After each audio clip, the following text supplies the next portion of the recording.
All right, these are parts of Turbo Steve's bike that didn't hold up well to old age, kind of like me. 2 years. I wanted to show this. This is a real critical thing. This is why we share video information. Why the paint didn't stick. Of course, I took this one to the wire wheel already, put an etch on it.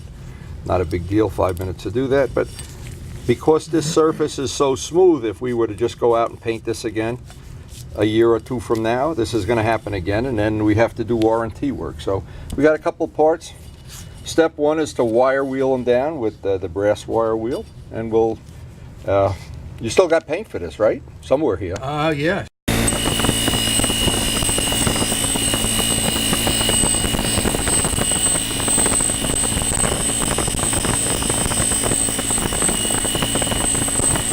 Ensure that we don't have to repaint these a couple of years from now. This would be the correct way to do it. It's got an etch from a wire wheel on it. We're going to reprime it, and then we got to go. We certainly can paint today. There's no reason we can't paint. Luckily, Steve's parts fit right in a shop vacuum thing. So, what else you got there? Oh, we got this part here. We got these jigged up, ready to paint.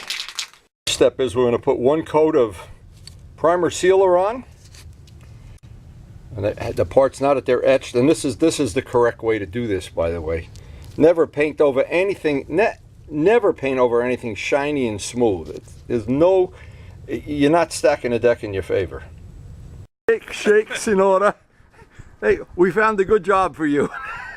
Painting outdoors in the winter. Yeah, you're like the scarecrow of. I think the paint's frozen now. I'm frozen anyway. I charge double in this cold weather, you know. Now I'm hoping we have enough paint. Yeah, we should have enough for those 3 little parts.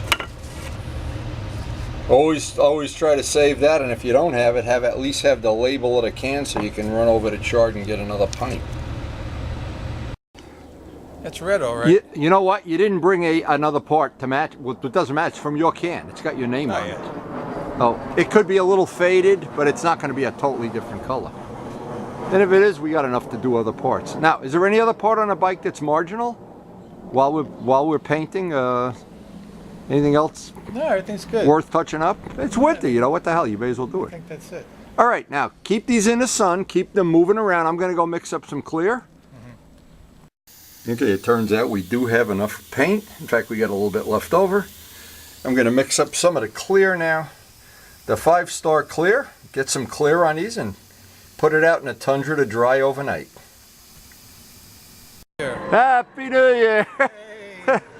Yeah, let's see that paint. There's a little bit of dust in it, but other than that, you just hit that with compound a week from now and you'll be fine. That other little part came out perfect. Yeah. All right. Just one more little A-team job. Hey, that is a significant thing to know about painting things, though, is never paint anything that hasn't been etched, cleaned, has a rough texture. Anyway, hope you enjoyed the video, and as always, thanks for watching.